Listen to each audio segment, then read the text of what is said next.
Hello बच्चों, नमस्कार। मैं सुनील वर्मा आप सभी का शिवाजी एजुकेशन में बहुत बहुत स्वागत करता हूं।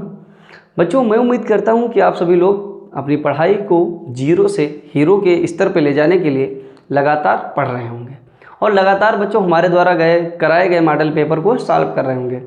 मॉडल पेपर करना हमारे लिए बहुत ज़्यादा आवश्यक है क्योंकि आज की परीक्षाएं कंपटीशन भरी हैं। आपको बहुत सारे लोगों को पीछे करके फिर आगे जाना होता है, तो मॉडल पेपर करना हमारे लिए बहुत ही ज़्यादा इम्पॉर्टेंट हो जाता है। जितना आप थ्योरिकल क्लास को बच्चे टाइम देते हैं, लगभग उससे आधा समय जो है आप मॉडल पेपर को सॉल्व करने के लिए करें।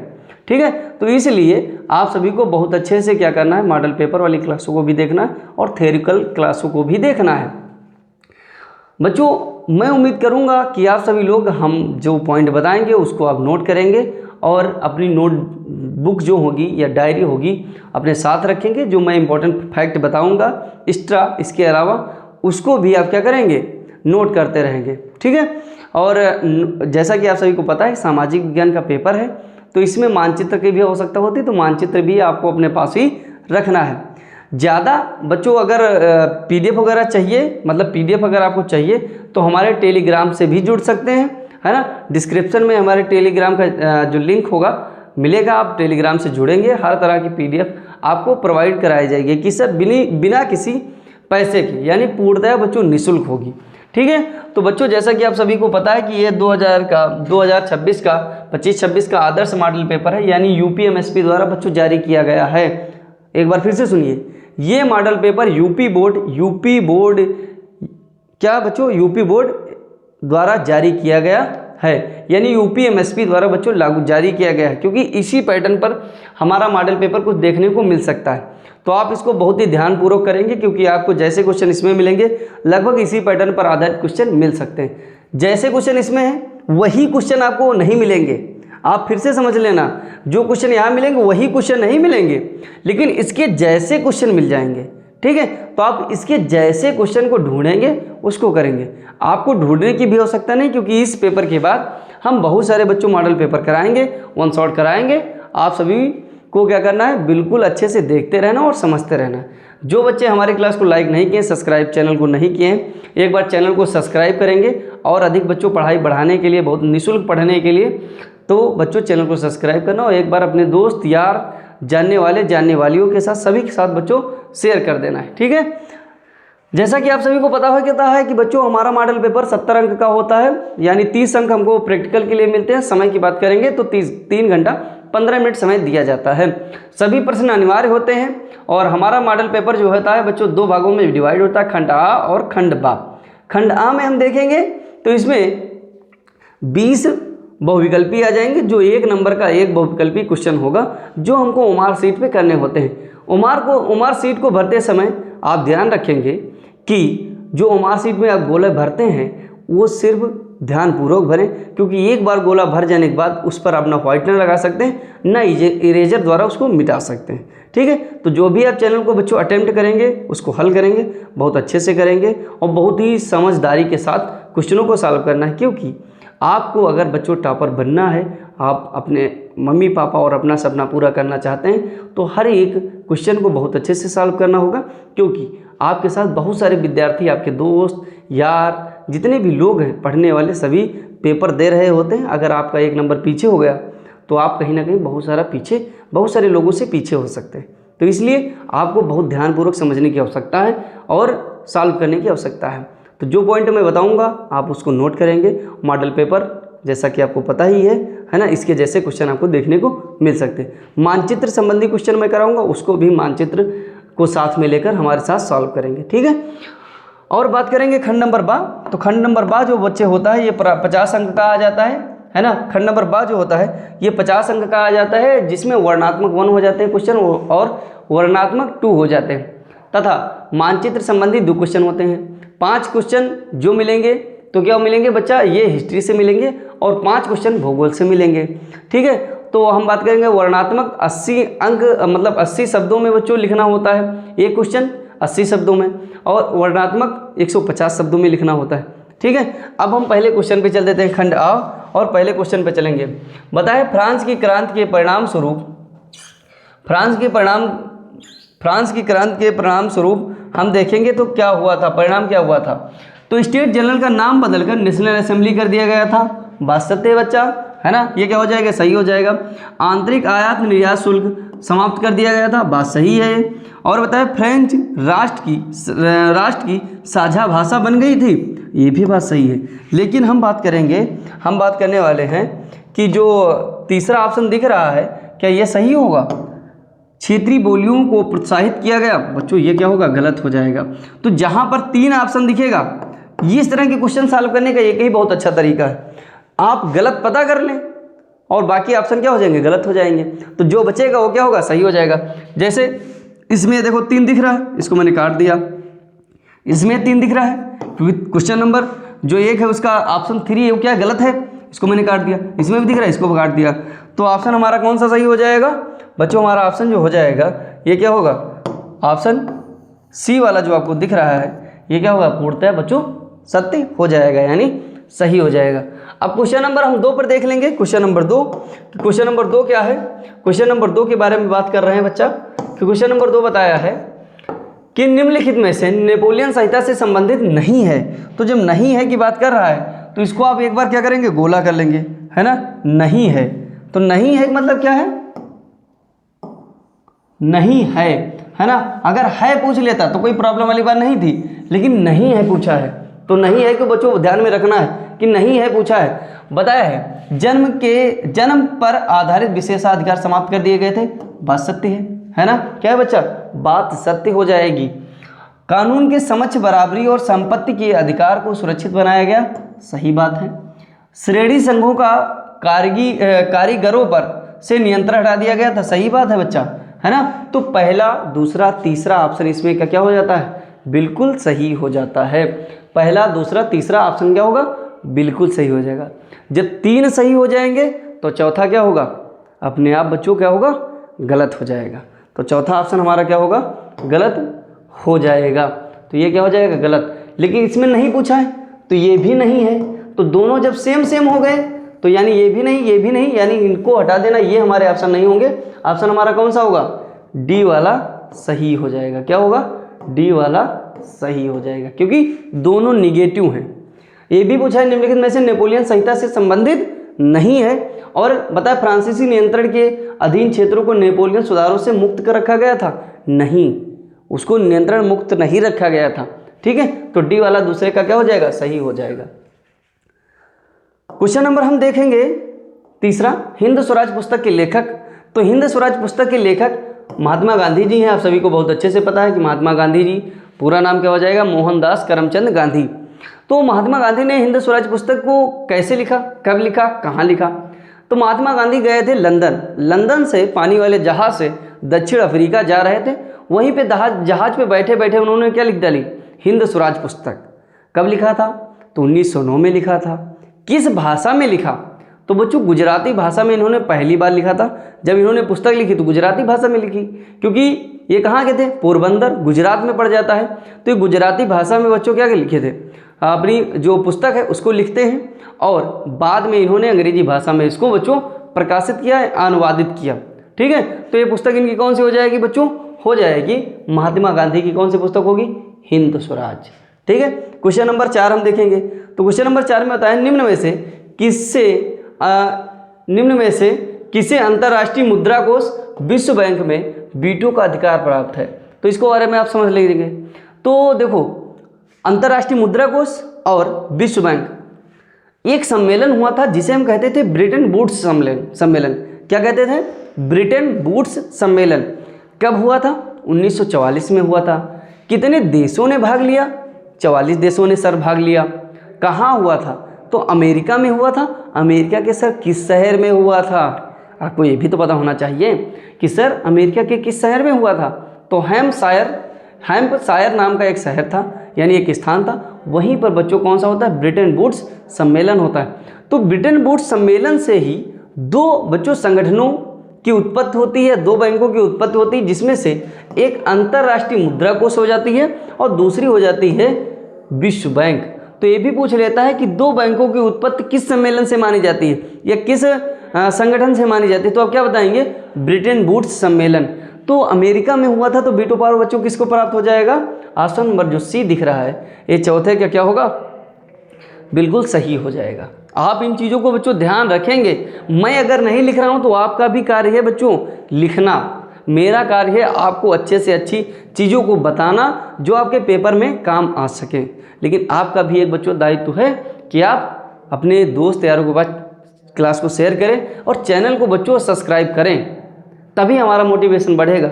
और अच्छी सी प्यारी सी कोई एक कमेंट भी कर सकते हैं, है ना। अगर क्लास आपको अच्छी लगे तो बिल्कुल आप कमेंट करके बता सकते हैं, ठीक है। और लाइक भी कर सकते हैं, कोई रोक नहीं रखा है आपको कि आप लाइक नहीं करेंगे। क्वेश्चन नंबर 5 बताया है, क्वेश्चन नंबर 5 के बारे में हम पढ़ेंगे। कथन दिया गया है कि 1928 में, कथन क्या है 1928 में, हाँ कथन 1928 से 1934 के बीच भारत में गेहूं की कीमत 50% तक गिर गई थी, है ना। तो बताओ 1928 से 1934 की मत गेहूं की कीमत जो क्या हो गई थी, गिर गई थी। तो बच्चों ये क्या है, ये हमारा हो जाएगा कथन, यानी कोई कह रहा है और एक दूसरा व्यक्ति क्या कर रहा है, कारण भी दे रहा है। कारण क्या है, कारण के बारे में बात कर रहा है। कारण हो जाएगा 1929 में विश्वव्यापी मंदी की लहर चली थी। 1929 में क्या चली थी, विश्वव्यापी मंदी चली थी, समझ गए। विश्वव्यापी क्या हुई थी, मंदी चली थी। तो बात दोनों सही है बच्चे। 1928 से 1934 के मध्य बहुत सारी फसलों के जो रेट थे बहुत डाउन हुए थे, और 1929 में विश्वव्यापी बच्चों मंदी भी चली थी। दोनों पॉइंट क्या है, सही है। तो हम देखेंगे, लेकिन कारण जो है इसकी व्याख्या सही नहीं कर रहा है, ठीक है। आप इस तरह के क्वेश्चन आपको देखने को मिल सकते हैं। ये नया क्वेश्चन है बिल्कुल, आप लोगों ने चाहे जितने मॉडल पेपर किए हों, लेकिन इस तरह के क्वेश्चन नहीं मिलेंगे, ध्यान रखना है आपको। तो इस तरह के क्वेश्चन भी आपको मिल सकते हैं कारण और कथन पर आधारित। तो इसमें देखो बताया है, लेकिन कारण ए की व्याख्या नहीं कर रहा है। देखेंगे ऑप्शन ए, का सही है, खा गलत है, गलत हो जाएगा। खा सही है, का गलत है, बच्चों गलत हो जाएगा।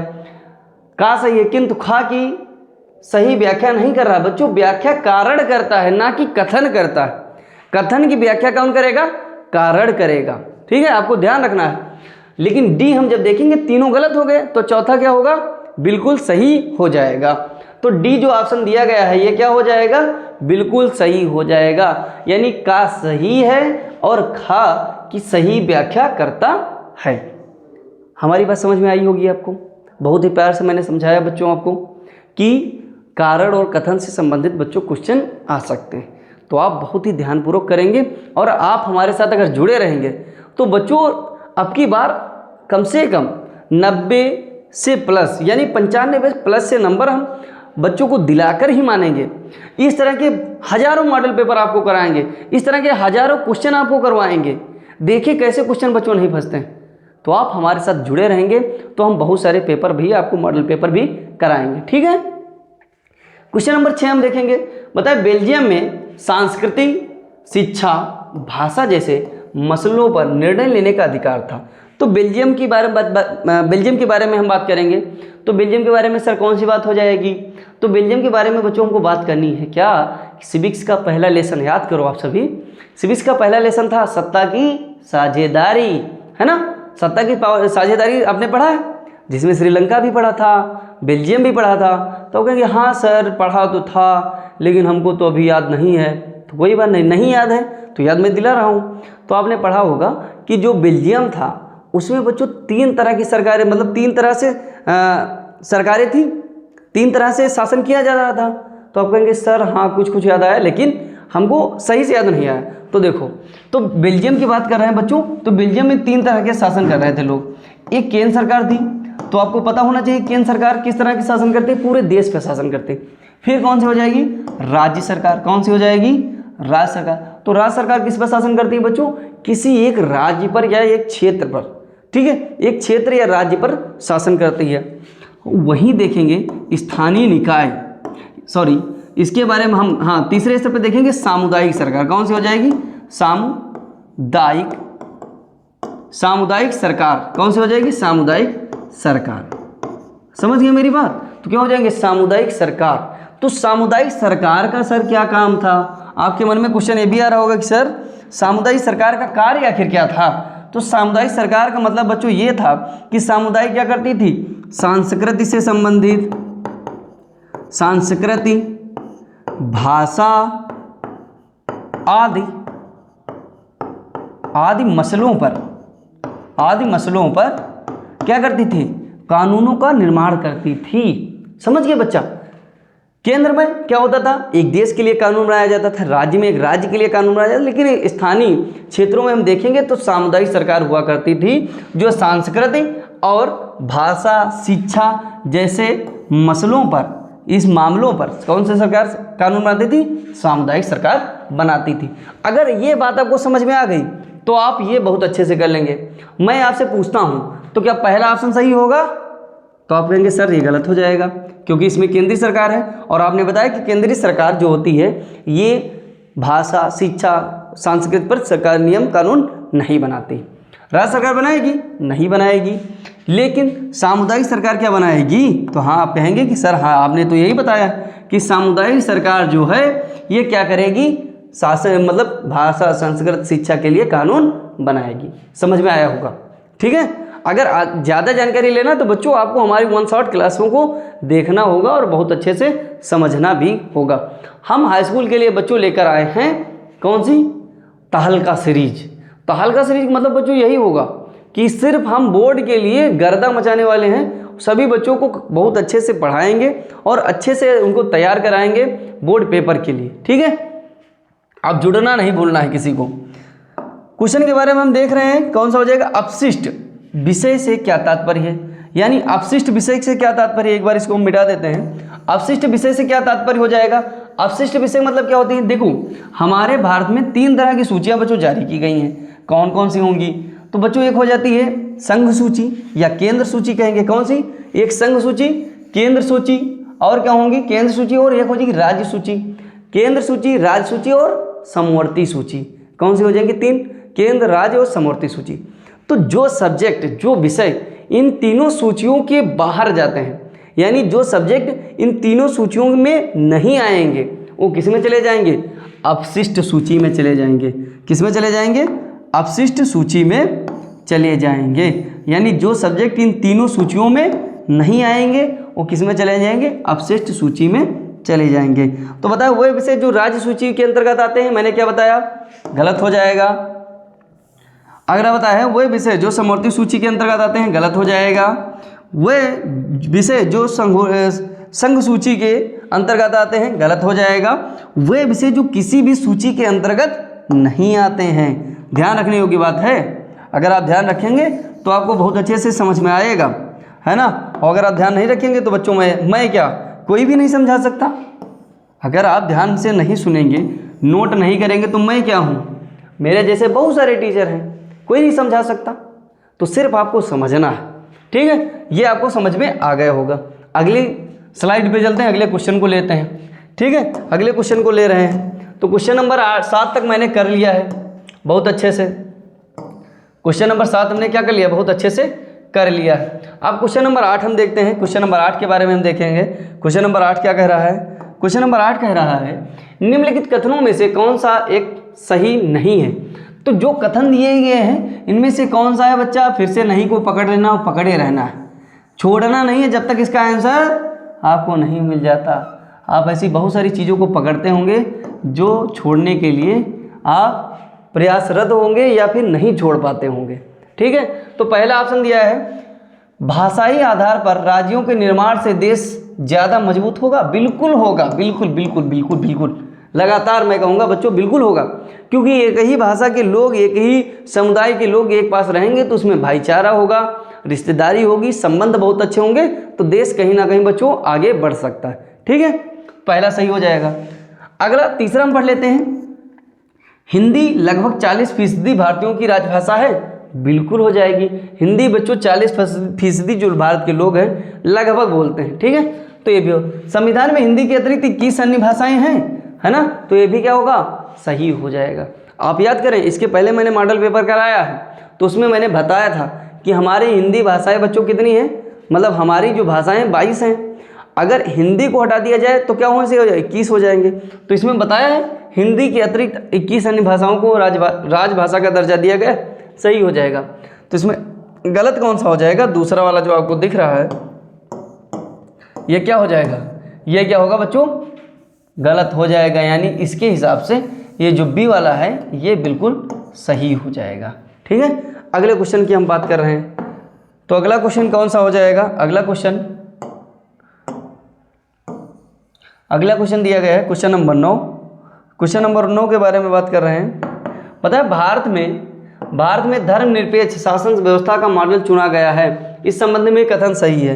तो धर्मनिरपेक्ष मतलब क्या होता है? किसी धर्म को बहुत ज़्यादा मान्यता नहीं देना और किसी धर्म को बहुत ही ज़्यादा बच्चों उसको नकारा नहीं जा सकता, यानी उदासीन समझते हैं ना, हम खट्टे हैं ना हम मीठे हैं, हम किसी तरीके के नहीं। तो भारत भी हमारा ऐसा है ना बच्चों, ये किसी धर्म को आगे लेकर जाना चाहता है ना किसी धर्म को पीछे लेकर जाना चाहता है ना। ये किसी धर्म को आपको मनमानी दे दिया, बिल्कुल आप स्वतंत्र हैं। आप हिंदू हैं मुस्लिम बन सकते हैं, आप मुस्लिम हैं पंजाबी बन सकते हैं, आप पंजाबी हैं सिख बन सकते हैं, और सिख हैं आप हिंदू बन सकते हैं। आप किसी धर्म को भी बच्चों मान सकते हैं। तो बताया है किसी भी धर्म को राजकीय धर्म नहीं बनाया है, सही बात है, बिल्कुल सही बात है, बिल्कुल है ना, कि भारत किसी भी धर्म को राजकीय धर्म नहीं बनाया है। सभी नागरिकों समुदायों को किसी भी धर्म का पालन करने की स्वतंत्रता है, बिल्कुल है बच्चा, बिल्कुल है। सी हम देखेंगे संविधान धर्म के आधार पर किया जाने वाला भेदभाव को अवैधानिक घोषित करता है, बिल्कुल करता है। तो चौथा क्या हो जाएगा? सही हो जाएगा। चौथा क्या होगा? सही हो जाएगा। अगला क्वेश्चन बताया है, क्वेश्चन नंबर हम 10 देख लेंगे। क्वेश्चन नंबर 10 की बात कर रहा है क्या? राजनीतिक दलों से संबंधित सुधार संशोधन किस उद्देश्य से किया गया? राजनीतिक दलों में जो संशोधन किए गए इसलिए किए गए क्योंकि जो लोग होते थे ये क्या होते थे, एक पार्टी से दूसरी पार्टी में कूद कर चले जाते थे, दूसरी पार्टी से तीसरी पार्टी में, यूं ही लगातार मेढक के जैसे उछलते कूदते रहते थे। तो इसीलिए बच्चों दल बदल नियम कानून लाया गया और क्या कर दिया गया, लोगों को एक स्थान पर स्थगित कर दिया गया कि मेढक के जैसे ना कूद पाएँ। ठीक है, तो आप देखेंगे पहला ऑप्शन ही क्या होगा? सही हो जाएगा। क्या हो जाएगा? पहला ऑप्शन ही बिल्कुल सही हो जाएगा। समझ गए हमारी बात? दल बदल रोकने के लिए इस नियम को लागू किया गया था। अगला क्वेश्चन बता रहे हैं, चिपको आंदोलन। चिपको आंदोलन से आप लोग बहुत ज़्यादा चिपकने की आवश्यकता तो नहीं है, लेकिन चिपको आंदोलन आप कहीं ना कहीं बच्चों अच्छे से जानते होंगे। आपको पता होना चाहिए कि चिपको आंदोलन बच्चों पर्यावरण यानी वन संरक्षण से संबंधित है। आपको याद होगा कि उत्तराखंड में सुंदरलाल बहुगुणा द्वारा बच्चों इसका नेतृत्व किया गया था। बात करेंगे किस सन की, तो 1973 में बच्चों सुंदरलाल बहुगुणा द्वारा इसका नेतृत्व किया गया। अच्छा, इसमें बात क्या हुई थी कि वहाँ के जो स्थानीय लोग थे वनों को काटने के लिए अपने लोगों को भेजते हैं उस जंगल में जहाँ पे लोग निवास कर रहे थे। हालांकि पुरुष जो लोग थे वो बाहर थे, लेकिन कुछ ही पुरुष थे। तो महिलाओं ने क्या किया, जब लोगों को उन्होंने मनाया और नहीं माने तो महिलाएं क्या की बच्चों, जाकर पेड़ों से लिपट गई। तो जब पेड़ों से जाकर लिपट गई तभी से इसका नाम क्या पड़ गया, चिपको आंदोलन। और जब इससे बच्चों चिपक गए तो भाई बेहोश हो गए व्यक्ति और वनों को काटने से रोक दिया गया। ठीक है, तब से इसका नाम पड़ जाता है कौन सा, चिपको आंदोलन। अच्छा, जब ये आंदोलन हुआ था तब बच्चों उत्तराखंड उत्तर प्रदेश का ही भाग था। अगर तब की बात करेगा तो उत्तर प्रदेश लगाएंगे, लेकिन वर्तमान में अगर कहेगा तो उत्तराखंड लगाएंगे। ठीक है, ये अगर बच्चों ये भी आ सकता है 1973 तो मैंने बताया ये सन होगा, लेकिन अगर दशक में बात करें तो दशक में हम देखेंगे तो 1970 के दशक आपका आंसर हो सकता है। बहुविकल्पी ऐसा आ सकता है कि 1970 के दशक में क्या हुआ था, तो आप लगाएंगे कि हाँ सर बिल्कुल ऐसा हुआ था, क्योंकि दशक होता है 10 साल का और सन बच्चों एक ही साल का होता है। तो 73 आ जाएगा तो 73 लगा देना, और 1970 का दशक आएगा तब आपको सही करना होगा। ठीक है, तो वन संरक्षण से ही क्या है बच्चों ये लागू हो जाएगा। आपको आई थिंक बहुत अच्छे से समझ में आ गया होगा। अगले क्वेश्चन की बात करेंगे तो अगला क्वेश्चन कौन सा हो जाएगा, क्वेश्चन नंबर 12 हो जाएगा। ये बताया लंबे चौड़े क्षेत्र में उगाई जाने वाली कृषि प्रणाली कौन सी होती है। तो लंबे चौड़े क्षेत्र पर कौन सी कृषि प्रणाली अब उगाई जा सकती है, तो आपको पता होना चाहिए कि रोपड़ जो कृषि है ये लंबे चौड़े क्षेत्र पर बच्चों उगाई जाती है। जैसे आपको मैं बता दूं, कहवा हो गई, चाय हो गई, ये सब क्या है, कपास हो गई, ये सब रोपड़ कृषियाँ हैं। गन्ना, ये सब बच्चों रोपड़ कृषि है। तो ये लंबा चौड़ा क्षेत्र चाहिए जहाँ पर हम इसका उत्पादन कर सके, इस कृषि को उगा सके, है ना। तो क्या होगा इसमें रोपड़ कृषि ऑप्शन इसका सही हो जाएगा। अगला, निम्नलिखित में से कौन सी टिप्पणी प्राकृतिक वनस्पतियों प्राणी जात के पतन का सही कारण नहीं है। फिर से नहीं को पकड़ो इसको, नहीं को पकड़ लेना है, यानी निगेटिव ऑप्शन आना चाहिए। जब भी आप पढ़ेंगे अगर नहीं ऑप्शन क्वेश्चन में रखा गया है तो आपको निगेटिव ऑप्शन को ही ढूंढना है, फिर पॉजिटिव की तरफ बिल्कुल नहीं पढ़ना है। अगर क्वेश्चन निगेटिव है तो आंसर भी उसका क्या होगा, निगेटिव होगा। ठीक है, तो इसमें बताया है कि कृष्ण प्रसार, तो कृष्ण प्रसार का मतलब आप देखेंगे, जैसे एक मैं चित्र बना लेता हूँ, समझो इधर क्या होगा कि अगर कृष्ण प्रसार को मैं बात करूँ तो कृष्ण, जितने भी इसमें ऑप्शन दिए गए इसको बहुत अच्छे से समझेंगे कि सर ये ऐसे कैसे नहीं होगा।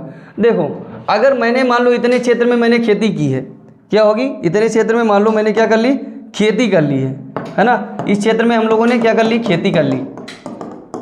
तो मानो बच्चों क्या है, एक जो है लालची व्यक्ति है, तो इसके पास में बच्चों पेड़ भी लगे होंगे ऐसे पेड़ लगे होंगे इस तरीके से, कुछ इस तरीके से क्या होंगे, पेड़ लगे होंगे। ठीक है, तो अगर मान लो हमने 1 एकड़ में खेती की है और हमको अपनी कृषि का प्रसार करना है, अपनी कृषि को बच्चों दूर क्षेत्र में बढ़ाना है, तो हमको कहीं ना कहीं वनों को काटना पड़ेगा। जाहिर सी बात है, वनों को काटना पड़ेगा तो इस क्षेत्र का क्या होगा, विस्तार होगा। जब हम इस क्षेत्र को बढ़ाना चाहेंगे तो हम क्या करेंगे, इस क्षेत्र को ऐसे काटेंगे, नहीं काटेंगे। तो जब हम काटेंगे इस क्षेत्र को, इतना ज़्यादा काटेंगे, इसके आसपास वन है, तो कृषि प्रसार में आपको पता चल जाएगा कि यहीं से वन जो होंगे बच्चों, ये कहीं ना कहीं कृषि प्रसार जो है ये प्रभावित करती है। अब देखो यहाँ पर, देखो इसको मैंने मिटा दिया। अब हमारा खेत जो पहले 5 एकड़ का था कितना हो गया, 25 एकड़ का होगा, 20 एकड़ का हो गया। तो वन तो नष्ट हो गए, नहीं नष्ट हो गए। यहाँ पर वन हमारे क्या हो जाएंगे, नष्ट हो जाएंगे। ठीक है, तो कृषि क्षेत्र भी इसको प्रभावित करता है। ठीक है, अगले क्वेश्चन के बारे में बात करेंगे। तो अगले क्वेश्चन के बारे में हम बात करने वाले हैं, बताया ऑप्शन के बारे में बात करेंगे। तो ऑप्शन बताया बृहद स्त्री विकास परियोजनाएं, यानी बृहद यानी बहुत बड़े स्तर पर जब हमारी विकास परियोजनाएं बच्चों लागू की जाती हैं, जैसे बहुउद्देशीय परियोजनाएं, कोई बांध बना दिया गया, या कोई ऐसा कारखाना जो बहुत लगभग 100 या 200 जो एकड़ में लगभग कारखाना क्या हो, फैला हुआ हो, तो क्या वनों को नष्ट नहीं करेगा। मैं आपसे पूछना चाहता हूं भाइयों बहनों, है ना, तो क्या होगा बच्चों, ये होगा, यानी दूसरा भी क्या हो जाएगा, गलत हो जाएगा।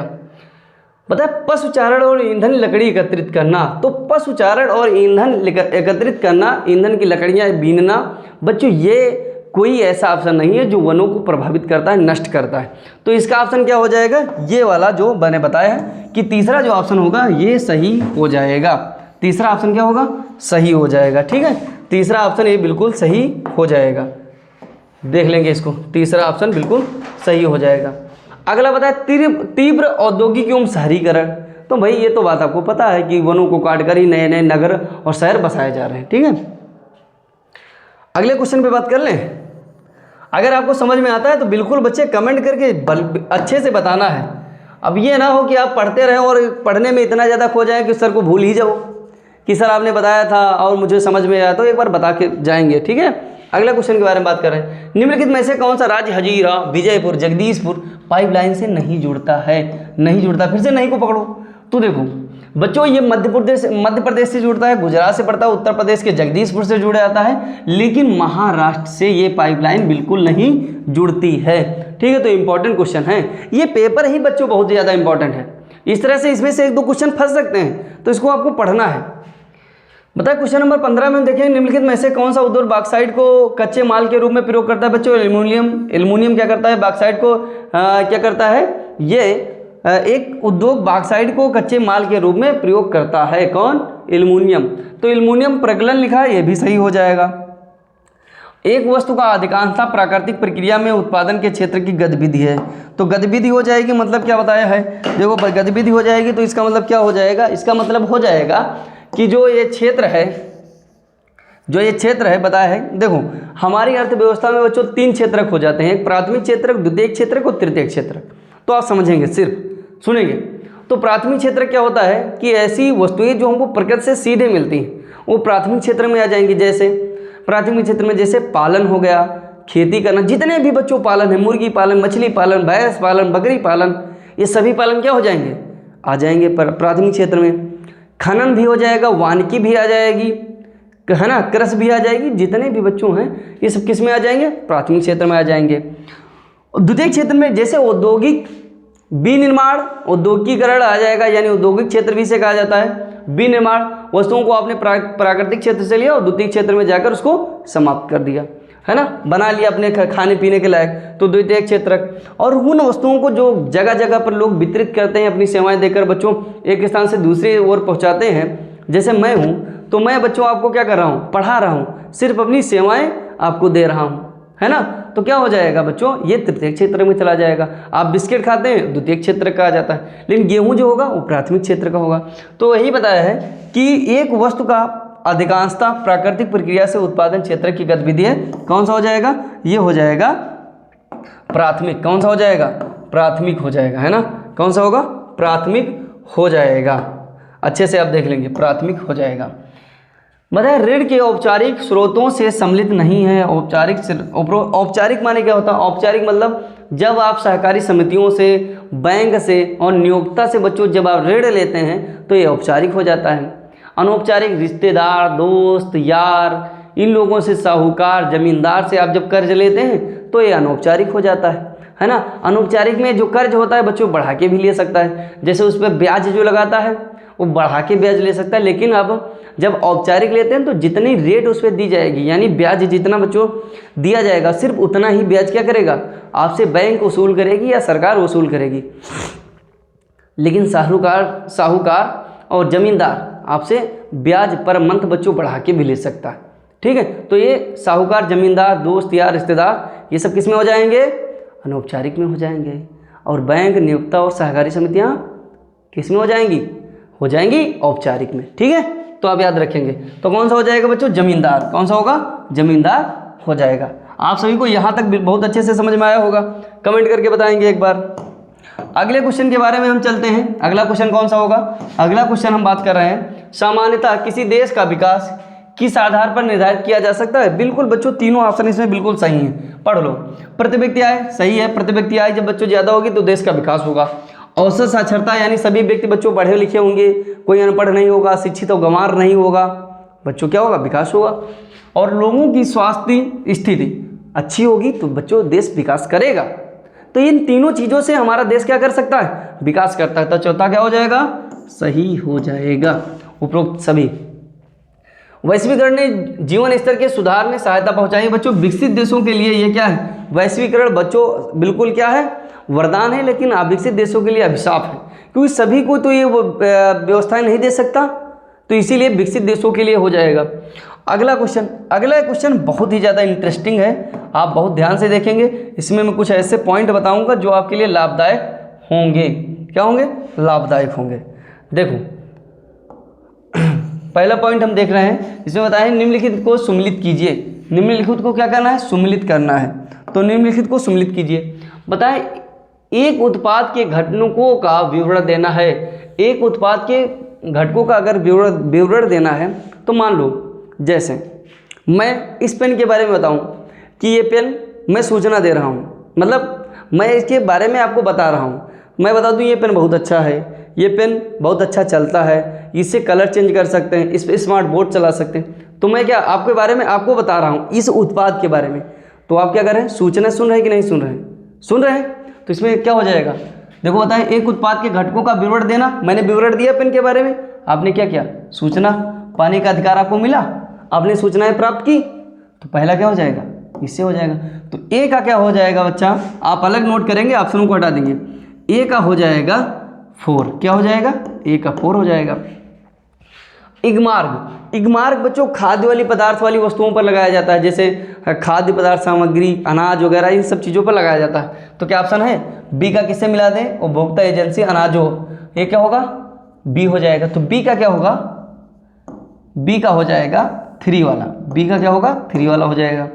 उपभोक्ता इंटरनेशनल क्या हो जाएगा, उपभोक्ता इंटरनेशनल को मनाएंगे उपभोक्ता कल्याण संगठनों की अंतर्राष्ट्रीय संस्था, तो क्या होगा, सी का पहला हो जाएगा, सी का क्या हो जाएगा, पहला हो जाएगा। भारतीय मानक ब्यूरो, भारतीय मानक ब्यूरो से हम देखेंगे तो डी का 2 हो जाएगा, डी का क्या होगा 2 हो जाएगा। तो क्या इस हिसाब से इसमें से कोई ऑप्शन मिल रहा है? अगर एक बार नहीं समझ में आएगा तो दूसरा मतलब दोबारा क्लास को देख लेंगे, इससे कोई प्रॉब्लम नहीं। आप जब दोबारा देखेंगे तो बिल्कुल समझ में आ जाएगा, क्योंकि मैंने कई क्वेश्चन इसमें बच्चे मैंने नहीं शामिल किए हैं, हालांकि यूपी बोर्ड ने शामिल किए हैं। तो आप बहुत अच्छे से करेंगे, क्योंकि इसी पैटर्न पे क्वेश्चन आपको देखने को मिल सकते हैं। ठीक है, तो ये क्या होगा बच्चे, हम मिला लेते हैं। तो क्या होगा, ए का 4 हो जाएगा, सही है, बी का 3 हो जाएगा, सही है, सी का 1 हो जाएगा, सही है, डी का, बिल्कुल बच्चों क्या होगा, पहला ऑप्शन इसमें से बिल्कुल सही हो जाएगा। तो अभी तक मैंने क्या किया है, 20 क्वेश्चनों को बहुत ही अच्छे से, दमदार तरीके से, धुआंधार तरीके से उड़ा दिए और बहुत अच्छे से आपको समझा दिए। अब हम क्वेश्चन की बारी करने वाले हैं बच्चों, कौन से, जो वर्णनात्मक, जो 40 मतलब 4 अंक में आते हैं और आपको 80 शब्दों में लिखने होते हैं। अब की बार जब मॉडल पेपर हम लेकर आएंगे तो इसके साथ में क्या होगा, क्वेश्चनों को भी लिख कर मैं दिखाऊंगा। क्वेश्चन भी आपको आंसर इसके साथ ही में लिखे होंगे, है ना, कि कितने शब्दों में लिखने चाहिए और कैसा क्वेश्चन होना चाहिए, ये सब मैं बताऊँ, हेडिंग वगैरह कैसे लगाएंगे। ठीक है, अगला क्वेश्चन के बारे में हम बात कर रहे हैं। तो क्या होगा, बताएं, वर्णनात्मक उत्तर लगभग 80 शब्दों में होना चाहिए, आपको देना ही होगा 80 शब्दों में, 80 शब्दों से कम नहीं होगा, ज़्यादा हो सकता है। बताएं, प्रथम विश्व युद्ध का ब्रिटेन की अर्थव्यवस्था पर पड़ने वाले 2 प्रभाव।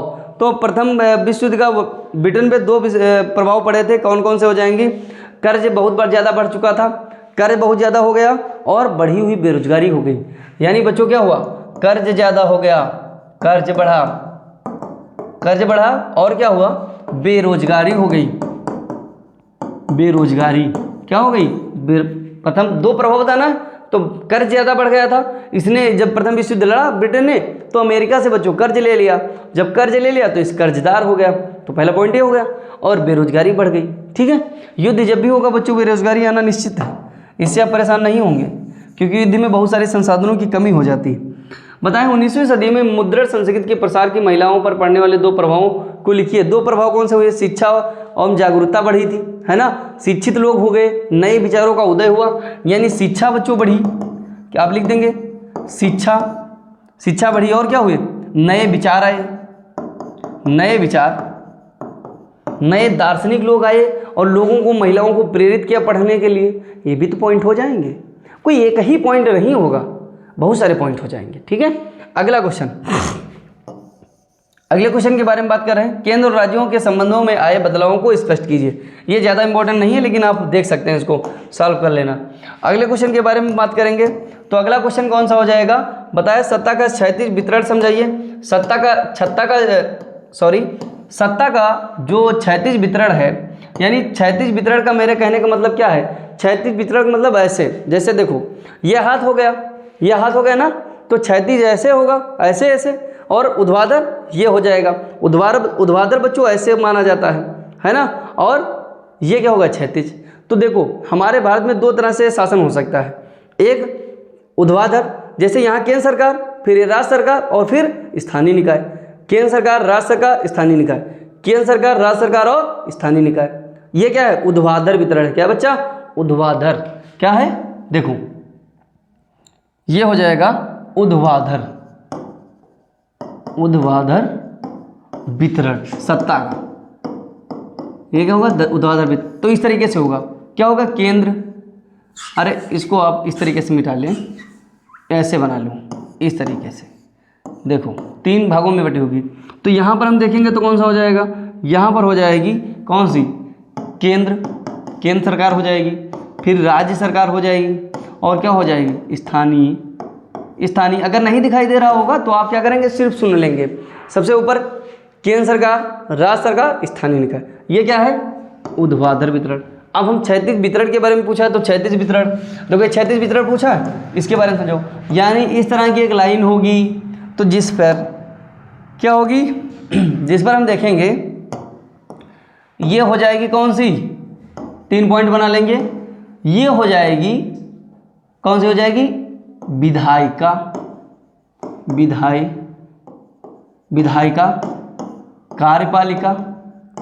कार्यपालिका और न्यायपालिका। ठीक है, तो ये क्षैतिज वितरण है, आपको इन्हीं पॉइंटों को लिखना है और इसको विस्तार से समझा देना है। ठीक है, आई थिंक बच्चों आपको समझ में आया होगा। ठीक है, यहाँ तक आपका हो जाएगा। अगले क्वेश्चन के बारे में हम बात करेंगे, खनिज के संरक्षण हेतु किन्हीं 2 प्रयासों का उल्लेख कीजिए। खनिज के जो संसाधन, इनका जो संरक्षण करना है, ये 2 प्रयासों को हमको समझना है। क्या हो जाएंगे 2 प्रयास, हम देखेंगे। तो बताया है इसमें दो प्रयासों के बारे में हमको बताया है बच्चों कि खनिज के संरक्षण हेतु किन्हीं दो प्रयासों की आवश्यकता होती है। तो देखो खनिजों का बच्चों हमको क्या करना होगा, पुनः चक्रीकरण हो जाएगा। क्या होगा, पुनः चक्रीकरण हो जाएगा संसाधनों का, ठीक है। और हम देखेंगे तो क्या हो जाएगा, नवीनीकरण संसाधनों का प्रयोग करना हो जाएगा। जब हम नवीनीकरण संसाधनों का प्रयोग करते हैं, जैसे सौर ऊर्जा से जो हमको प्राप्त ऊर्जा होती है उसका जब हम प्रयोग करेंगे तो हमको क्या मिल जाएगा बच्चों, एक अगला ऑप्शन मिल जाएगा। तो ये हो जाएगा, दिन प्रतिदिन कृषि भूमि कम हो रही है, क्या आप इसके परिणामों की कल्पना कर सकते हैं? आज की दृष्टि में इसका कृषि पर क्या प्रभाव पड़ेगा? तो देखो बच्चों, ये हो सकता है भूखमरी हो सकती है, भूखमरी बढ़ सकती है, खाद्य वस्तुएं कम हो सकती है, जमीनी स्तर कम हो सकता है, घर बनाने के लिए लोग बेघर हो सकते हैं, है ना। इन सब चीज़ों की आय कम हो सकती है, ये सब इफेक्ट पड़ सकते हैं, है ना, ये सब हो जाएंगे। अगला हम क्वेश्चन देखेंगे, विदेशी व्यापार विभिन्न देशों के बाजारों के एकीकरण में सहायक रहा है। इस कथन को लिखिए, ठीक है। तो इसके बारे में आपको क्या करना है, सर्च कर लेना है बच्चों बहुत अच्छे से, ठीक है। अगला क्वेश्चन, क्योंकि हर एक क्वेश्चन बच्चों ये अगर हम करवाएंगे तो लगभग 2 घंटे क्लास जाएगी, ध्यान रखना इस बात का। तो अगला क्वेश्चन हम बात करने वाले हैं अथवा में, आपके विचार से उपभोक्ता को जागरूक होना आवश्यक है कि 2 उदाहरण दीजिए। तो भाई हमारे हिसाब से बच्चों है, कारण क्या है इसका कारण ये हो जाएगा क्योंकि उपभोक्ता जब जागृत रहेगा तभी अपने शोषण होने से बच सकता है। उपभोक्ता का अगर बच्चों बचना है, बचाव अपना करना है तो उसको जागृत होना पड़ेगा। हम उपभोक्ता हैं, आप उपभोक्ता हैं, आप बहुत सारी चीज़ों को लेने जाते होंगे तो दुकानदार बच्चे समझकर 5 रुपये की सामान 7 रुपये का दे देता होगा, नए अच्छे चावल को बताकर कंकड़ वाले चावल दे देता होगा, तेल अच्छा बताकर बच्चों पानी मिक्स तेल दे सकता होगा, है ना। तो इस तरीके से हम लोगों का शोषण होता रहता है। भाई हम लोग भोले भाले सीधे साधे, आप तो बच्चे हैं, है ना, दिल तो बच्चा है जी। तो इस तरीके से हम देखते हैं कि हम तो भाई बच्चे हैं, तो हम लोगों का शोषण होता रहता है। लेकिन ये कब तक हो पाएगा, जब तक बच्चों हम जागृत नहीं होते हैं, जब तक हम क्या करते हैं, ये जागृत नहीं होते हैं। अगर आप जागृत हो जाएंगे तो आपका शोषण होने से बच जाओगे, यानी आपका शोषण नहीं हो पाएगा। असहयोग कार्यक्रम अगला बताया है, मरियान और जर्मेनिया कौन थे, जिस तरह से उन्होंने चित्रण किया गया उनका क्या महत्व है बच्चों। मरियान और जर्मेनिया ये दोनों स्वतंत्रता का एक प्रतीक थी, न्याय का प्रतीक थी, शांति का प्रतीक थी, है ना। इस तरह से आप इनके बारे में लिख सकते हैं। बताया है असहयोग कार्यक्रम को कब और किस अधिवेशन में स्वीकृति मिली थी, गांधी जी ने असहयोग आंदोलन को वापस लेने का फैसला क्यों किया। तो बच्चों हम देखेंगे ये इस तरह के गांधी जी से संबंधित जितने भी क्वेश्चन होंगे ये हमारे लिए इम्पोर्टेंट हो जाएंगे। ये जिम्मेदारी आपकी बनती है कि गांधी जी से संबंधित जितने भी क्वेश्चन हैं आप इनको सॉल्व करें, अपनी नोट पर उतारें और गांधी जी के बारे में आप पढ़ लें। गांधी जी से संबंधित बच्चों 8 नंबर के क्वेश्चन आ सकते हैं, 6 नंबर का क्वेश्चन आएगा, 1 नंबर का क्वेश्चन बहुविकल्पी आएगा और 1 नंबर जो मैप में भरने के लिए वो भी क्वेश्चन आपको मिलेगा ही मिलेगा, ठीक है। अगले क्वेश्चन पर चलते हैं, लोकतंत्र से क्या तात्पर्य है, लोकतंत्र के प्रमुख परिणामों को स्पष्ट कीजिए। अब ऐसा ही कोई बच्चा होगा जो इसको नहीं जानता होगा, बाकी ये सब कर लेंगे, है ना, ये सब क्वेश्चन आप सभी कर लेंगे। अगले क्वेश्चन के ऊपर चल रहे हैं। तो बताया है राजनीतिक दल का अर्थ स्पष्ट कीजिए, वर्तमान परिप्रेक्ष्य में इनके सामने कौन सी चुनौतियां हैं। तो इनके सामने हम देखेंगे बच्चों बहुत सारी चुनौतियां आ जाती हैं। जैसे हम देखेंगे कि जो चुनौतियां हैं बच्चों, जातिवाद आ जाता है, सांप्रदायिकता आ जाती है, अशिक्षा आ जाती है, इस तरह की चुनौतियां बहुत सारी इन लोगों के सामने आ जाती है। भू संसाधन से क्या तात्पर्य, संसाधन के रूप में भूमि का उपयोग किन उद्देश्यों के लिए किया जा सकता है, व्याख्या कीजिए। बच्चों घर बनाने के लिए भूमि का उपयोग होता है, कृषि करने के लिए भूमि का उपयोग होता है, सड़क परिवहन के लिए भूमि का उपयोग होता है, यानी जितने भी लगभग आप काम करते हैं, कारखाने स्थापित करने के लिए भूमि का उपयोग होता है। इस तरीके से आप पॉइंट लिखेंगे और फिर अपनी भाषा में व्याख्या कर देंगे। आप परेशान होने की जरूरत नहीं, अगले पेपर में हम कोई आंसर सहित लेकर आएंगे, जैसे भी लिखना होगा, ठीक है। अगले क्वेश्चन, जल दुर्लभता क्या है, इसके प्रमुख कारणों का उल्लेख कीजिए। जल दुर्लभता यानी जल की कमी क्या है। तो जल की कमी बच्चों क्या है, प्रदूषण ज़्यादा हो रहा, पानी खराब हो रहा, तो जल की कमी हो रही। वाटर लेवल आप देखते होंगे धीरे धीरे जमीनी स्तर जो पानी है वो नीचे जा रहा है, क्योंकि पानी का अनावश्यक बच्चों प्रयोग किया जा रहा है, गाड़ी धुलने में, है ना, बहुत सारी चीज़ों को गंदगी साफ करने में पानी का प्रयोग किया जा रहा है, जिसके कारण जो हमारे पीने योग्य पानी है वो धीरे धीरे क्या हो रहा है, समाप्त हो रहा है, ठीक है। तो जल दुर्लभता बच्चों यहीं से बढ़ जाती है। अगले क्वेश्चन की हम बात करने वाले हैं और बहुत ही जल्दी बच्चों, ये जो आप लोग देख रहे हैं क्वेश्चन नंबर 8 आ गया है आप सब लोगों के सामने, है ना। उसके बाद हम मानचित्र संबंधी क्वेश्चन करेंगे। तो बता रहा है इसमें, तृतीयक क्षेत्र की गतिविधियों का उदाहरण दीजिए एवं यह स्पष्ट कीजिए कि तृतीयक क्षेत्र किस प्रकार प्राथमिक और द्वितीयक क्षेत्रों में विकास करता है। तृतीयक क्षेत्र का मतलब बच्चों सेवा सेक्टर, क्या कहते हैं, जिसको हम कहते हैं सेवा सेक्टर यानी सेवा क्षेत्र। तो हम देखते हैं सेवा क्षेत्र जहाँ भी काम नहीं करेगा बच्चों, सभी सेक्टर जो होंगे बंद हो जाएंगे। अब अगर कोई श्रम है या श्रमिक है, अगर वो कारखानों में काम करने नहीं गया तो अपनी सेवाएं नहीं दिए तो कारखाना बंद हो जाएगा। अगर आप कृषि में भी देखेंगे, अगर कोई व्यक्ति काम नहीं किया, एक वस्तु को दूसरे स्थान पर नहीं पहुंचाया, दूसरे स्थान से तीसरे स्थान पर नहीं लेकर गया, तो क्या होगा, बंद हो जाएगा। तो हम देखेंगे कि सभी जो क्षेत्र हैं ये प्राथमिक और द्वितीयक जो क्षेत्रक हैं तृतीयक क्षेत्र पर बच्चों आवश्यक रूप से आश्रित हैं। इसके बारे में आप व्याख्यात्मक रूप से इसको सॉल्व करेंगे, क्योंकि इनमें से तीनों सेक्टर में से कोई एक सेक्टर जरूर पूछा जाएगा, है ना। इंपॉर्टेंट टिक किए दे रहा हूँ, इसको आप नोट कर लेंगे, ठीक है, इसको आप ध्यान रखेंगे। अगला क्वेश्चन, अगले क्वेश्चन के हम बारे में बात कर रहे हैं कि विकास में ऋण की भूमिका का विश्लेषण करते हुए ऋण की 4 प्रमुख शर्तों का उल्लेख कीजिए। जैसे ऋण भी बच्चों विकास में बहुत ज़्यादा महत्वपूर्ण भूमिका निभाता है। अगर मान लो आपको एक किताब लेनी है, आपके पास एक भी पैसा नहीं है, तो आप अगर अपने दोस्त से ऋण लेते हैं और अपनी किताब को ले लेते हैं और 1 साल या 2 महीने बाद अगर वापस कर देते, तब तक आपका नॉलेज बढ़ेगा, नहीं बढ़ेगा। तो वो किताब आपके लिए बच्चों, वो ऋण आपके लिए लाभदायक होगा। तो विकास में हम देखेंगे कि ऋण भी बहुत ज़्यादा महत्वपूर्ण माना जाता है, ठीक है। इस तरीके से आप इन पॉइंटों को कर लेंगे। अगला, अब क्वेश्चन बच्चों को सबसे ज़्यादा परेशान करते हैं जो मानचित्र पर भरने होते हैं। देखो, मैं आप सभी के लिए मानचित्र संबंधी क्वेश्चनों को कराने के लिए मानचित्र का जो है ये मैं लेकर आया हूँ, है ना। जैसे अगली स्लाइड पे आप देख सकते हैं, मैं जहाँ जहाँ भरूँगा आप उसको भी वहीं भरेंगे, है ना। इसमें सोचने समझने वाली, कोई डाउट करने वाली कोई बात नहीं है। आप इसको चुपचाप आँखें बंद करके, आँखें नहीं बंद करेंगे, अगर आँखें बंद कर लेंगे तो भरेंगे कैसे, है ना, जाहिर सी बात है। तो चुपचाप आराम से पेंसिल उठाएंगे और मानचित्र मैंने पहले भी बताया था, इसकी पहली वाली क्लास में मैंने बताया था कि अगर आप मॉडल पेपर सॉल्व करेंगे तो नोटबुक होनी चाहिए और मानचित्र आपके सामने साथ में होना चाहिए। अगला इतिहास संबंधित है, क्योंकि मैंने पहले ही बताया था कि वर्णनात्मक नंबर 2 में हम देखेंगे तो मानचित्र संबंधित 2 क्वेश्चन आ जाते हैं। 2 क्वेश्चन मतलब 2 पार्ट आएंगे, एक इतिहास का होगा, एक भूगोल का होगा। तो इतिहास में बच्चों 5 क्वेश्चन होंगे, भूगोल में 5 क्वेश्चन, यानी दोनों मिलाएंगे तो कितने हो जाएंगे, 10 क्वेश्चन हो जाएंगे। तो पहला क्वेश्चन दिया गया है, वह स्थान जहाँ से सविनय अवज्ञा आंदोलन प्रारंभ हुआ था। तो सविनय अवज्ञा आंदोलन बच्चों आपको पता होगा, दांडी मार्च यात्रा। तो दांडी मार्च यात्रा आपके बारे में, नमक कानून जहाँ तोड़ा था महात्मा गांधी ने, कहाँ तोड़ा था, तो साबरमती से चलकर दांडी तक गए थे। तो दांडी में ही बच्चों क्या होता, नमक कानून उन्होंने तोड़ा था, वहीं से सविनय अवज्ञा आंदोलन स्टार्ट किया था, ठीक है। आओ फिर सविनय अवज्ञा आंदोलन के पास चलते हैं। ये भारत का मानचित्र हो जाएगा। तो दांडी हम देखेंगे तो दांडी कहाँ पड़ जाएगी, ठीक है। हर बार हो सकता है बदल जाए, तो आपको भर लेना हमारे साथ ही यहाँ पर। इस तरीके से आप क्या करेंगे, गोला करेंगे। आपको गोला करना नहीं भूलना, अगर हमारे साथ पढ़ना है तो आप गोला करते रहेंगे। ये क्या हो जाएगा, क्वेश्चन नंबर फर्स्ट हो जाएगा। ये क्वेश्चन नंबर फर्स्ट डालना है और क्या होगा, ये हो जाएगा डांडी, ये होगा डांडी, डुंडी वगैरह मत लिखना, ठीक है, हो जाएगा डांडी। अगला पहला क्वेश्चन हो गया इतिहास का। अगला अब हम देखेंगे वह स्थान जहाँ जलियांवाला बाग हत्याकांड हुआ था। तो आप कर याद करेंगे जनरल डायर को। जनरल डायर ने बच्चों क्या किया था, जलियांवाला बाग हत्याकांड किया था, जिसमें हजारों लोगों को मार दिया गया था मौत के घाट। बैसाखी का दिन था और लोग क्या कह रहे थे बच्चों, बैसाखी का पर्व मनाने आए थे और बहुत सारे निहत्थे लोगों पर एक तरफ से लगभग 10 मिनट तक गोलियां चलाई गई थी। कभी पढ़ाएंगे हिस्ट्री में, ठीक है। तो अमृतसर के बारे में हम पढ़ेंगे।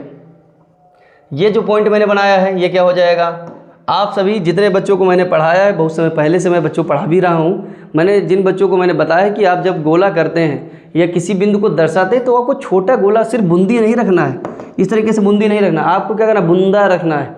बूंदा मतलब क्या है, इस तरीके से गोला बड़ा सा बना देना है, ठीक है। इस तरीके से गोला बड़ा सा बना देंगे, जिससे कि अगर वो जगह यहाँ पर हुई और यहाँ हुई, इधर हुई, उधर हुई, इधर उधर जिधर भी आप देखेंगे वो जगह क्या हो जाएगी, उस गोले में, उस बूंदे में कवर हो जाएगी। तो ये क्या हो जाएगा बच्चे, अमृतसर हो जाएगा। क्या हो जाएगा, अमृतसर हो जाएगा। कहाँ हो जाएगा, तो क्वेश्चन नंबर 2 हो जाएगा, ठीक है। कहाँ हो जाएंगे बच्चे, पंजाब में हो जाएंगे। बहुत ध्यान से देखने की आवश्यकता है, ठीक है। पंजाब, दांडी गुजरात में। गुजरात में। ठीक है बच्चा, ये सब आप ध्यान रखेंगे। अगला क्वेश्चन, आते रहो देखते रहो। वह स्थान जहाँ नील की खेती करने वाले किसानों ने आंदोलन किया था, तो आपको याद करना होगा कि लखनऊ अधिवेशन में किससे मुलाकात हुई थी? महात्मा गांधी की। और ये कहाँ गए थे? बिहार पहुँचे थे। ठीक है, इन्होंने बिहार, ये महात्मा गांधी बिहार गए और बिहार में बच्चों क्या है? नील की खेती। याद करो, 3 कठिया प्रणाली को बच्चों इन्होंने बंद कराया था। किसने बंद कराया था? महात्मा गांधी ने। नील की खेती करने के लिए लोगों को मजबूर किया जा रहा था अंग्रेजों द्वारा, और फिर महात्मा गांधी गए भगवान के जैसे बिल्कुल आराम से अपनी जो है अपनी इच्छा भी प्रदर्शित की लोगों के सामने, और अच्छे ख्याल प्रस्तुत किए और लोगों से बताया कि ये जो नील की खेती है, लोगों ने कहा कि हमारे द्वारा जो खेती है नील की, ये अंग्रेजों द्वारा ज़बरदस्ती कराई जा रही है और हमको करना नहीं है। तो उन्होंने कहा कि हाँ देखिए भाई कैसे करा सकते हैं। तो इन्होंने चंपारण आंदोलन शुरू किया। तो चंपारण कहाँ हो जाएगा? बिहार में हो जाएगा। देखो यहाँ पर क्या होगा? क्वेश्चन नंबर 3, ऐसे लिखते रहना। देखो ये सिर्फ ऐसे नहीं बता रहा हूँ, ये क्वेश्चन ऐसे भी लिखना। कहाँ हो जाएगा? चंपारण। चंपारण भी कह सकते हैं, चंपारण भी कह सकते हैं। कहाँ हो जाएगा? बिहार। और सभी बच्चे जो मैं राज्य लिख रहा हूँ उनकी राजधानी आपको याद रखना, क्योंकि किसी भी राज्य की राजधानी भी पूछ सकता है, पेपर सरल आया तो। वह स्थान जहाँ असहयोग आंदोलन प्रारंभ हुआ था, तो असहयोग आंदोलन कहाँ प्रारंभ हुआ था? असहयोग आंदोलन की बात करेंगे तो असहयोग आंदोलन कहाँ प्रारंभ हुआ था? ये बच्चों हुआ था कहाँ पर? कलकत्ता। तो अगर सितंबर 1920 में बात करेगा, सितंबर 1920 में बात करेगा तो क्या होगा? असहयोग आंदोलन सितंबर 1920 में कलकत्ता में हुआ था। कलकत्ता कहाँ पड़ जाएगा? यहाँ पे पड़ जाएगा। आओ इधर देखो, ये क्या हो जाएगा? चौथा पॉइंट हो जाएगा, ये हो जाएगा कलकत्ता। ये कोलकाता भी कर सकते हैं, कलकत्ता लिखो या कोलकाता भी लिखो। कहाँ हो जाएगा? पश्चिम बंगाल। कलकत्ता बंदरगाह भी है पूर्वी तट का, तो ये भी याद रखेंगे। पूर्वी तट का अगर बंदरगाह भी पूछ लेगा तो आप लिख लेंगे। अगला, वह स्थान जहां दिसंबर 1920 में कांग्रेस का अधिवेशन हुआ था, तो वह स्थान जहां 1920 में कांग्रेस का अधिवेशन हुआ था, तो कहाँ हुआ था बच्चों? नागपुर में हुआ था। कहाँ हुआ था? नागपुर में हुआ था। नागपुर कहाँ पड़ जाएगा? नागपुर हम देखेंगे तो यहाँ पर कुछ नज़र आ जाएगा, नागपुर। ये 5वां पॉइंट है, इसको ऐसे कर लेंगे और लिख लेंगे इधर नागपुर। नागपुर कहाँ पड़ेगा? महाराष्ट्र में। नागपुर महाराष्ट्र लिखने की आवश्यकता नहीं है, आप जानते हैं, ये महाराष्ट्र हो जाएगा। ठीक है, 5वां पॉइंट। अगले क्वेश्चन पे हम चल देंगे। अगला क्वेश्चन इधर कुछ नहीं, इधर है। ठीक है, इधर के बारे में बात करेंगे। तो अगला क्वेश्चन है, देखो अगला क्वेश्चन नहीं, उधर ये क्वेश्चन होगा।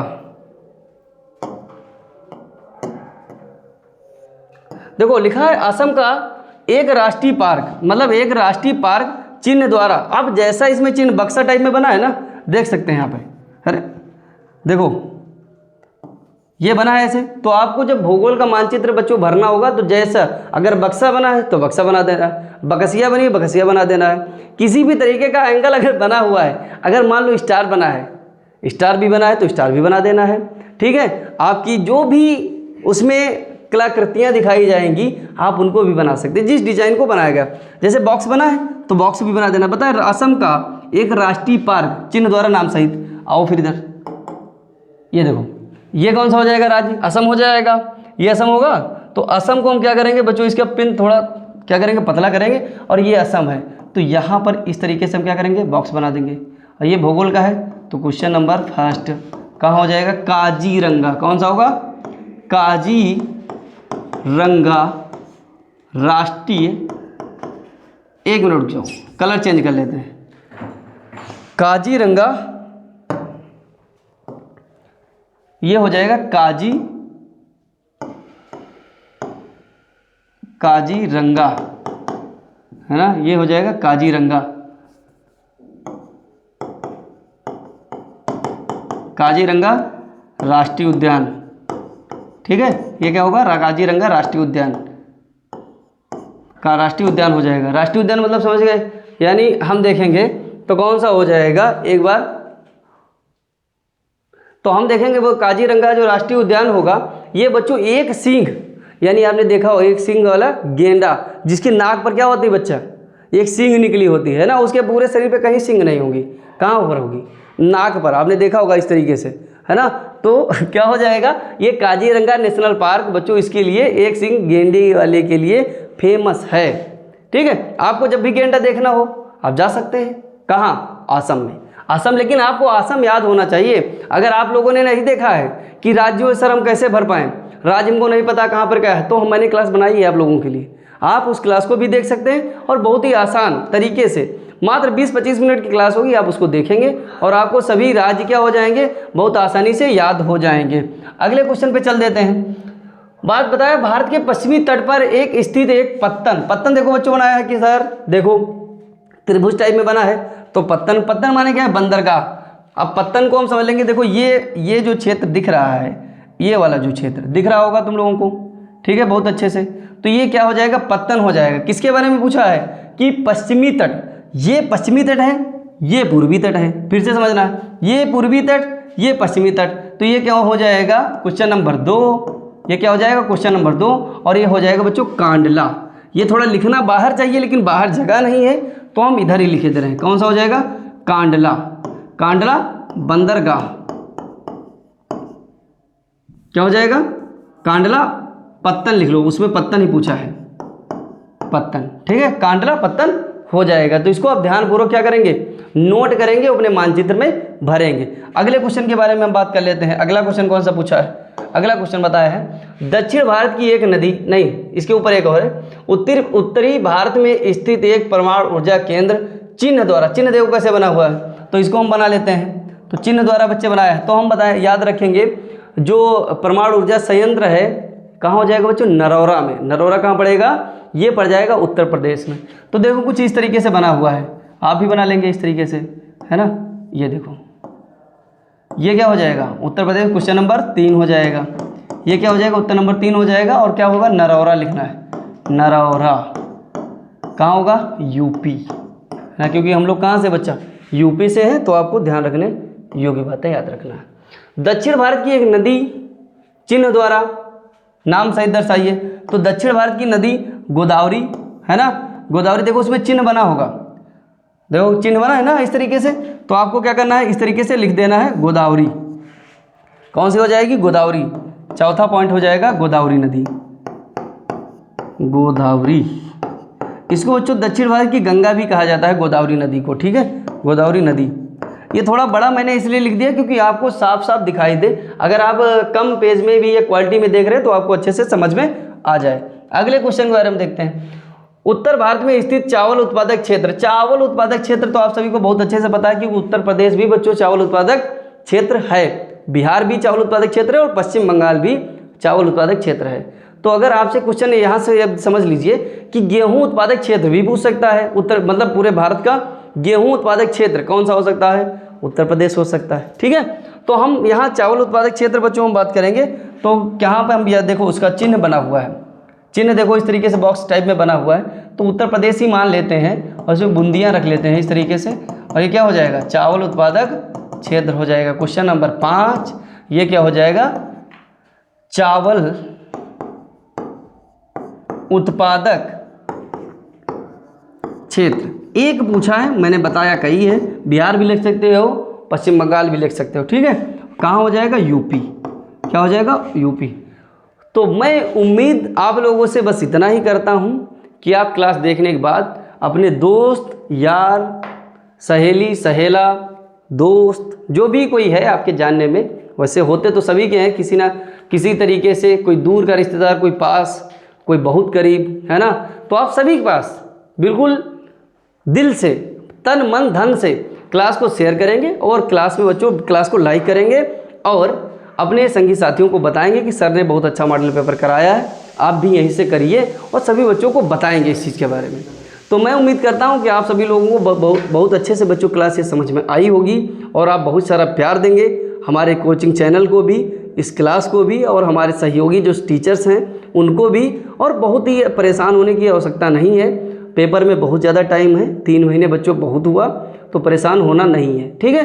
तब तक आप बहुत ही ज़्यादा दम लगा के पढ़िए, रात भरिए, लेकिन थोड़ा बहुत मोबाइल से जो इधर उधर की बातें हैं, इंस्टा हो गया, शॉर्ट्स हो गए, रील वगैरह, इन चीज़ों को देखना थोड़ा अवॉइड करिए और आपका पेपर बहुत अच्छा होगा। परेशान होने से कुछ नहीं हो सकता। अगर आप परेशान नहीं होंगे, हंसते रहेंगे, मुस्कुराते रहेंगे, तो बहुत सारी चीज़ें बच्चों आसान तरीके से सॉल्व हो सकती। ओके बच्चों, मिलते हैं अगली क्लास में। तब तक आप हंसते रहिए, मुस्कुराते रहिए। धन्यवाद।